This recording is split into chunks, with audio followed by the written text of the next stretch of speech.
कोई बच्चा का टोटल पूर्णांक 500 है और उसमें बच्चा पाया है 166, तो इसका प्रतिशत यानी कि परसेंट क्या होगा।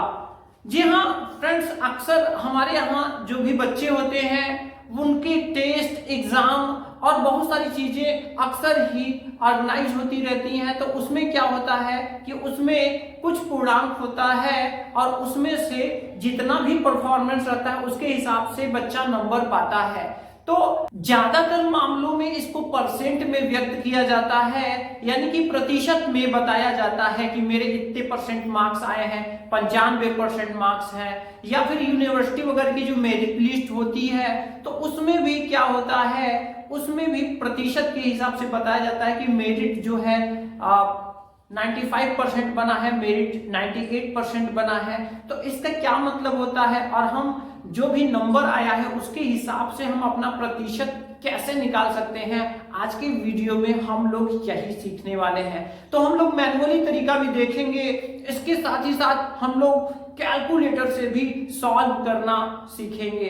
तो वीडियो बहुत ही इंटरेस्टिंग होने वाली है। चलिए फटाफट वीडियो शुरू करते हैं। तो देखिए दोस्तों, इसमें क्या है, देखिए जनरली जो भी हमें जो भी नंबर दिया जाता है, जैसे इस क्वेश्चन में देखिए क्या है, पूर्णांक कितना है, तो पूर्णांक है यहाँ पर 500 और यहाँ पर प्राप्तांक कितना है, तो प्राप्तांक यहाँ पर है 166। अब देखिए अगर टोटल 500 नंबर का है पेपर और उसमें से 166 नंबर पाया गया है, तो जनरली आप देखते होंगे कि जो भी टीचर्स हैं वो इस तरह से टोटल जो पूर्णांक होता है वो नीचे लिखते हैं और जितना जो बच्चा पाया हुआ रहता है वो कहाँ लिखते हैं, ऊपर। तो ये एक प्रकार से भिन्नात्मक प्रदर्शन है। ये कैसा प्रदर्शन है, भिन्नात्मक प्रदर्शन है ये, ठीक है। यानी भिन्न के रूप में बताया गया रहता है कि टोटल मार्क्स थे 500, उसमें से 166 पाया गया है, ठीक है। अब यहाँ पर अगर हमें इसको प्रतिशत में बदलना है तो हमें कुछ नहीं करना पड़ता है, प्रतिशत परसेंट निकालने के लिए हमें भिन्न रूप में 100 का गुणा करना पड़ता है। जो भी ये बटे में दिया हुआ रहता है उसमें हमें 100 का मल्टीप्लाई करना होता है, गुणा करना होता है। तो जैसे देखिए इसी को अगर हमें क्या करना है, प्रतिशत में बदलना है, तो हम यहाँ क्या करेंगे, 166 और यहाँ पर है 500 और यहाँ पर गुणा में हम क्या लगा देंगे, 100। ये भिन्नात्मक रूप हो गया, बस सिर्फ और सिर्फ इसमें हमें 100 का गुणा कर देना है। तो अब यहाँ पर देखिए, यहाँ पर 2 जीरो से 2 जीरो कट जाएंगे और यहाँ पर ये आ जाएगा 166/5। अब इसका मतलब ये हुआ कि हमें 166 में 5 से भाग देना है। तो देखिए 5 तिया 15, यहाँ पर 1 बचे, 6 यहाँ लिखेंगे, फिर यहाँ 5 तिया 15, यहाँ पर 1 बच गए हैं। अब यहाँ पर दशमलव लगाएंगे, 0 बढ़ाएंगे और यहाँ पर 5 दूनी 10।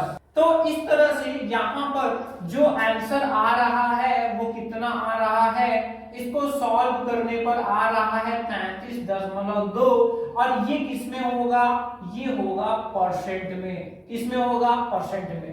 तो इस तरह से यहाँ पर कभी भी जब आपको नंबर का प्रतिशत निकालना हो तो आप उसको, जैसे पूर्णांक नीचे रहता है प्राप्तांक ऊपर रहता है, उसमें सिर्फ और सिर्फ आपको 100 से गुणा करना है और गुणा करने के बाद यहाँ पर जैसे ही आप इसको हल करेंगे, सॉल्व करेंगे, फटाफट आपका रिजल्ट मिल जाएगा, ठीक है। अब जैसे देखिए मान लीजिए कि किसी ने यहाँ पर पाया हुआ है, मान लीजिए 600 में से मान लीजिए उन्होंने पाया हुआ है 440 मार्क्स, ठीक है। अब 440 नंबर पाया हुआ है और इसका हमें प्रतिशत निकालना है। तो प्रतिशत निकालने के लिए हमें क्या करना होगा, जो भी भिन्नात्मक रूप है उसमें हमें 100 से गुणा करना है और जितना भी ये रिजल्ट आएगा उतना परसेंट हमें पता चल जाएगा। तो अगर हम इस नंबर के लिए निकालना चाहें कि पूर्णांक यहाँ पर 600 है और प्राप्तांक कितना है, प्राप्तांक है 440 और इसका टोटल परसेंट निकालना है। तो यहाँ पर देखिए, यहाँ पर 440 और टोटल कितना है 600 और यहाँ पर 100 का हम क्या करेंगे, मल्टीप्लाई करेंगे और ये पूरा जितना आएगा उतना परसेंट हो जाएगा। तो देखिए 2 जीरो से 2 जीरो कट हो गए, यहाँ पर ऊपर नीचे, अब यहाँ पर कितना बचा है 440/6। इसका मतलब ये हुआ कि अगर हम 440 में 6 से डिवाइड कर दें तो हमें पता चल जाएगा कि ये कितना परसेंट है। तो देखिए 6 सते 42, यहाँ पर 2 बचेंगे, 0 यहाँ लिख लेंगे, 6 त्रिका 18, फिर से यहाँ 2 बच रहे हैं। अब यहाँ पर हम दशमलव लगाएंगे, यहाँ 0 बढ़ाएंगे और इस तरह से ये 3 बार में ये चला जाएगा।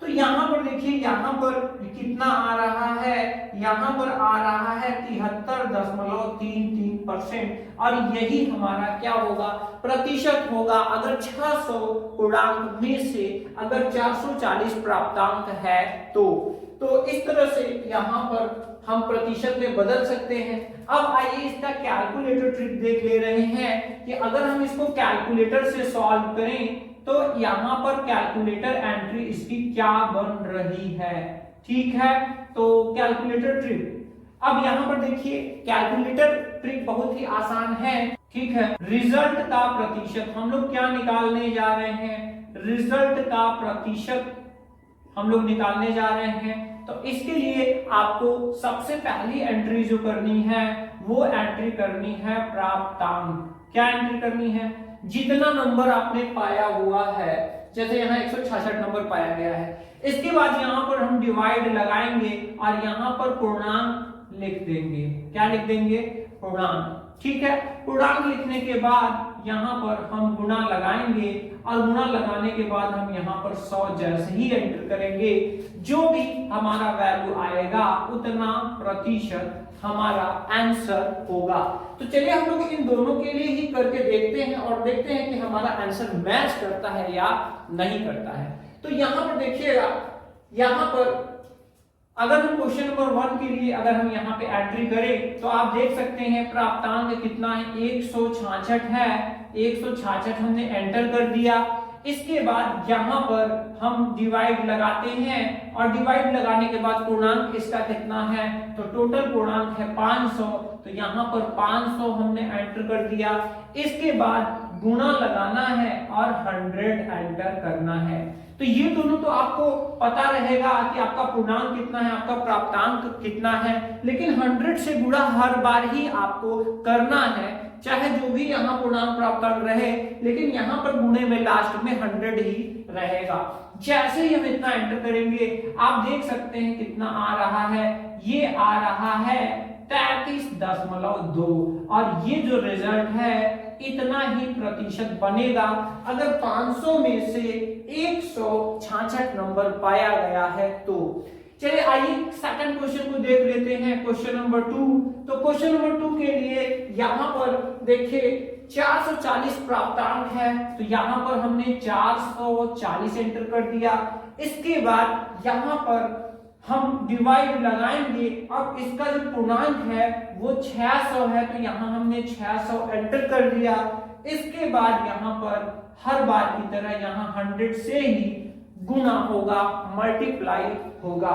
तो गुणा का चिन्ह लगा के जैसे ही हम यहाँ पर 100 एंटर करेंगे, आप यहाँ पर देख सकते हैं यहाँ पर आ रहा है 73.33%, यही हमारा आंसर होगा। तो इस तरह से हम रिजल्ट का प्रतिशत बड़े आसानी से निकाल सकते हैं। जी हाँ दोस्तों, आशा करते हैं आपको समझ में आया होगा। अगर आपके भी मन में ऐसे कोई भी कंफ्यूजन हो तो आप कमेंट जरूर कीजिए। मिलते हैं नेक्स्ट इंटरेस्टिंग वीडियो में आपके कमेंट वाले किसी और क्वेश्चन के साथ। जय हिंद दोस्तों।